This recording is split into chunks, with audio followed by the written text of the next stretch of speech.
Pinoy Boulevard, one-stop shop. Dito mo makikita ang iyong hinahanap. Madami-dami ka din na pagpipilian. Iba't ibang disenyo ang iyong masisilayan. Sigurado lahat dito pang diinan na pamorma. Presyo ay pasok sa iyong palasa. Bisitahin nyo na to mga tropa kung gusto nyo ng maangas na pamorma. Motos Battle League, Sukdulan 4. Nandito pa rin kami sa The VIP Lounge sa Tondo. Pinasastig unang bara eliminations bracket B. Magingay tayo para sa parating natin. Siyempre gusto ko magpasalamat kay Utol Ian Angeles sa pagpapahiram ng venue sa VIP Lounge, sa Crown Manila, siyempre sa 100% Pastry Vapors, siyempre sa Yo Production, kay Direk, sa Shift Clothing, Bado Boutique, kay Team Kaaway, at sa Funko Pop ni Amalite, sa Blacksmith Jewelry. Yan, maraming salamat sa lahat ng mga tropang nakasuporta sa atin palagi, live at online, mga bumabiyahe pa ng malayo. Pero ito, laban to, pinasastig unang bara eliminations. Sa kanan, galing pa ng Pasig, mag-ingay para kay Good Kid. GK, God Kid Lot Game. Check! Sa kaliwa naman, galing pa ng Malolos, Bulacan, mag-ingay para kay 7K. Tacoma, Henley, si iba pa mamaya na. Si Martrick. Shoutouts nga pala kay Chito, kung nasan ka man ngayon. At yun, nag-coin toss kami, nanalo si Good Kid, pinili niya mauna, si 7K, unang banat para kay 7K, pinasastig, unang bara. Let's go! Ang kulit ng finals yun ni Class G, no? Nagsisigawan kayong naka-wordplay. Ayokong ganon, pero dati na yon, malulupit na mga MC sa liga. Oo, mas todo ngayon, kaya anong pakiramdam na yon yung taong pag tinignan ang motos na sobrang mahina, kayo yung nandun. Finalist, promising, rising star, nakontento ka na sa potensyal. Sa papuri nyo kasi, naabuso na siya. At ngayong napaglipasan, tignan ko kung magkagutom ka pa. Ako kahit natatalo, palag, mas natuto pa nga. Nasa pagalingan pa to, nasa pagsuko ka na. Wag ganon, kaibigan. Natalo ka man ng finals, meron kang mga supporter. Maging ganado naman. Yung hype man mo nga, di na alam paano magre-react nun eh. Maipanalo ka lang. Wag kasi puro wordplay. Dapat matuto kang manakit ng damdamin. Dapat pag nagdarag, madiin. Tsaka hindi lang ikaw dapat hanga sa verse mo ha, dapat kami din. Madamot. Gusto kasi lagi komplikado sumulat. Baka daw maghari sa net. Swerte mo nga sa crowd eh. Ang bait nga ng crowd sa style mo eh. Laging may para lang masabing na gets. Nakikita mo to? Pag yan tinanong, bakit ka nag-react kay Good Kid? Anong malupit niya na binira? Isasagot niyan, wala lang. Nag-react lang kasi sila. Payag ka nun? Sana tol hindi. 24 lines lang tayo dito. Huwag maging ungas naman masyado. Maging accessible naman sana mga linya mo kahit kupas at walang bago. Pero kung sa 24 lines mo, ganun lahat. Huwag nang umasang mananalo dahil yung 24 ni 7 ay convenient. Laging bukas sa mga tao. Kaya wala ka pa sa flip-top eh. Kahit ang tagal mo nang lumapit pa kay M-Site, di makatungtong ng entablado parang rapper na may stage fright. Ang tagal-tagal mong umang at akala mo delayed flight. Kung wala ka pa rin next year, tol, bumawi na lang next life. Kaya pa yan, kaya pa yan. Time, unang banat para kay... Yo! Let's go, boy. Ako'y tinapad kay 7K! Isang sad boy na desperate. Beta male na mental state, di kayang mag-elevate palabas sa persona, second rate. Verified na very fake yung pakitang tao, lutang masyado. Na parang levitate, 7K! Na yung height pang second grade. Dapat alias mo, Lil Jake. Una nung pangarap, makasampa ng big stage pero may future ka bilang artist. Basta lines mo, gawin mo pang konting comedic. Nainiwala ko na balang araw, mapapanood na kita. Sa Going Bulilit kasi si Seven. Dwarf sa facial feature, evident. Mukha kang baby face na senior citizen. Baka sabihin, ako, matandang bata, tama, mala Efren na to. At ikaw yung bola sa bilyarang inaasinta ko kasi mababatingin sa'yo. Yang rap mo, pabalat na literal. Panay filler laman, taglay mong talas, hindi lital. Sadyang little ka lang feeling. Saski ng battle rap, wala namang shock value yung hirit sa pagiging current, ikay palpak. Kasi mga linya mo short circuit.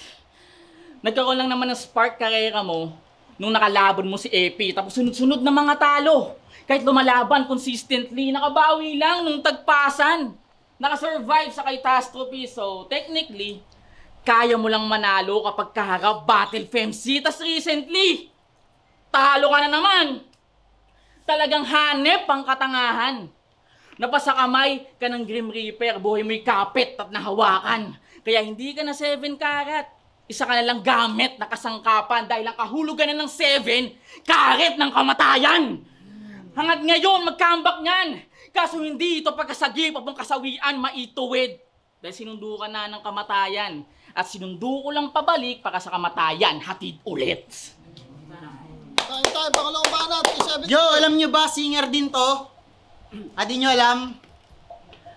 Pandayo din talaga boses niyan. Lagi yan. Pinapakanta pa yan ng hard. Minsan kumanta sa ball. Palakpakan mga tao nung pinapalabas na siya ng guard. Kasi nag-my day dati yan eh. Nakakasira ng araw. Nangahamon ka ba tol? Damay lahat sa sheets mo. Parang nakatapa ka ng tae. Tas papasok pa ng mall. Gagawin kahit hindi dapat. Gusto kasi katakutan natin siya. Para lang masabing iba siya. Bumabanat na din yan ng mga katagang. Huwag mo ako ginaganyan, di mo ako kilala. Ay dapat ba kilala ka muna? Nagpapaka-gangsta. Nagpapaka-gangsta ang good kid. Gagawin lahat basta mali. Yung bastos na din daw sumagot sa magulang. Yung bibig sarap daw lagyan ng tahi. Bad boy na ang good kid na yan. Porket hindi na namomo po. Tangi! Alam nyo, sinasabi niya pag-iina siya sa nuno sa punso. Tabi! Ay wow, gangster nga. Unggoy, mabait ka good kid. Napilit nag-aastang gangsta. Yung ugali, binabago sa net. Mabait na bata ka good kid, di ka nakaranas ng pinapalo sa puwet. Nagpapakagangsta. Gusto mo lang kasi ng validation sa streets kasi nerdo ka. Oo, yung respeto nyo ay kukuhain. Ang kaso, kalye mo sa katawan ay puro tae ng aso. Aso! Tingnan mo si Mirage, magaling, mabait, respetado na may champion's heart. Eh yung mga rapper na gaya neto na laging kupal ako. Mga trying hard, mga ganit ng mapuri, bulok naman napupundar. Alam naming mga tuli, supot lang ang nagkukupal. Hindi ka pa tapos sa face na katakutan nyo ako, rapper ako. Uy, magti-30 ka na. Yung pagiging isip bata, hindi dapat yun ang naninindig. Matured din, good kid. Di yabang buhay, goods ang pagiging kid. Pero gets ko, sunod-sunuran ka lang sa ideya ng iba. At kung sino ka ngayon ay impluensya lang nila. Kaya't nahuli yata pangalan na dyan nabubuo. Pagkat mabuting bata ang tawag kapag nauuto. Time. Hindi, seryoso na tayo. Game! Kung sa siwang ng ngipin ni Gab, kasya 5 piso. Ikaw sa gap ng ngipin mo, kasya si Platito. Galing eh, no? Sakto naging siwang sa gitna mismo. Pag nag-yosi ka, ginagawa mo yung ipitan ng sigarilyo. At diba, sa yosi na bisyo, ikaw naghimok kay Supremo. Pati bata, tinuruan. Dating patikim-tikim, naging takam na ng tuluyan. Sa tuwing natatapos ang MFT, panghimagas ang kahang yosi. Di ba grabe buang? Hilig gawing dessert ang sigarilyo. Kakakamel mo yan. High ka sa smoke, papi. Parang gumagamit ng opium. Pero 7K, hindi ka mighty. Mukha kang low budget na fortune kasi hilig man, nigga. Rilyo! Kaya baka ko, rekta baga mo. Pasok na sa cell. Tataningan tong smoker, total katapat ko lang, cancer! Hindi ka nauuga kahit dehado. Sobrang chill ni Jake, gangster. Pwes iba bodybag ko tong kalmado, tulad ng ginawa ni EJ Bauer. Pansin naman sa match na to na walang may tiwala sa'yo. Kasi halata sa buga mo, kalidan ng may tiwala sa'yo. Magpapas Out ka sa aking smoke, ako'y lock and load sa only rounds. Breathtaking, kapit sa throat, hatid kong choke kay Mighty Mouse. Di na kailangan pang bilangan tong walang bilang sa underground. Cause you're always getting bodied, you're everybody's body count. Nakipag-bargain pa sa liga ni Sinyo. Baka sakaling magkakwenta ang bara. Kaso kahit bigayan bagsak presyo, di pa rin bumenta sa masa. Magaling ka lang kasi, ibenta yung tropa ng rekta na tila retail owner. Snitch! Ingat kayo dito. Kasi bawat buga nitong pitoda ipa-whistleblower. Time. Game, ano naman? Game! Motos, pwede nyo ba sabayan? Pag sinabi kong good kid, sabihin nyo, yan ba yung matagal ng battle rapper, tapos kung saan-saan na bumabattle, hindi pa siya nakakapagkampiyon. Doon lang sa isang beses, tropa niya pa yung may-ari. Game! Good kid! Good kid! O, kita mo? Pag narinig nila yung good kid, nakita mo kung ano nangyari? May pangit sila naiisip sa'yo, hindi na lang nila kayang masabi. Kasi kaya paano mo ko kakayanin mag-isa sa labanan? Nakita mong kahit madami di ako masabayan, good kid! Nakikita ng lahat ang kulit ng line. Nangiti pa sapagkat ang lupit mag-rhyme. Samantalang yung estilo mo ang hirap ng tutukan, kakadirid at binibigwasan. Mas mahirap ang tutukan sa kubeta pag-iihi tas tinitigasan. Aray! Standing mo 7'5". Kaya pag-asa mong nanalo ay mas lalo pang nalesen. Standing mo na ang patunay, di ka tatagos sa 7. Kasi hindi na to si Casper na irarime yung good kid sa food trip. Pero lamon pa din yung name nitong lamest. Pagkatugmayon sa pangalan niyang Juniel de los Reyes. Puro wordplay. Laban sa puro multi. Ang sagot sa tanong kung anong mas okay, obvious. Yung multi nagiging musika sa tenga kahit mag-play ng all day, all goods. Samantalang yung estilo mo inaasar na ng lahat kasi sa pagka-OA, focus. Baka nakakalimot kang pang-asar na sa liga yung salitang wordplay, motus. Thank you nadamay mo kami lahat. Pero mga kapatid, huwag kayong mag-alala. Hayaan yung bulak sa pangalan ng liga, taga-Bulacan magdadala. Oo, lubak sa lugar namin. Pero ipapatag namin ang pangalan ng liga ngayong taong tinagpo. Magiging maayos ang lahat matapos naming magkampiyon ni Jabo. Time. Talo ka na nga eh. Game! Game, body bag. Alam niyo bang yung pagkatao ni 7K walang kwenta? Kasi sabi niya kay Ray Talavera, kahit ayaw mo, sisibaking kita na parang rape lang ang tema. Man! Yak! May ka naman sa kadiri mong galawan. Magsisimili ka na nga lang, kinumpa ka mo pa sarili kay Badang. Halos lahat ng battles mo sa motus, panay sexual lang yung imbentong tira. Tapos sa battle nyo ni Cygnus, proud mo pang nirebat na ikaw ay pedophilia. Legit. Pero nangangaral pa yan kapag nag-aangin ng anak ang makalaban. Talagang sablay. Gusto ng bata pero ayaw na may batang nadadamay. Ayoko maging judgmental. Mahilig lang siguro siya sa bata at magpakatatay ang manirismo.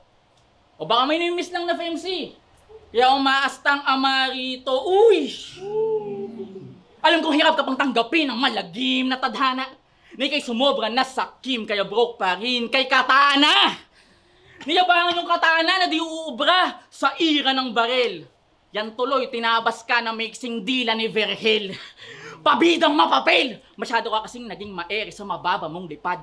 May nakadaupang padlang natala, pinantasya ng sumikat. Tumaas na ang pangarap, kalawakan na hangad masipat. Kaso habang umaangat, mas lumulutang ka na walang bigat. Pang out of this world daw ang yung tugmaan. Kasi nung sinubukan kong emerge, lahat ng round mo, one-dimensional na nakakulong lang sa multiverse. Wala kang strange na abilidad, kaya huwag kang umastang heavy gut kung sa image creative ka. Kasi editor din ako sa battle rap ay got kidlat.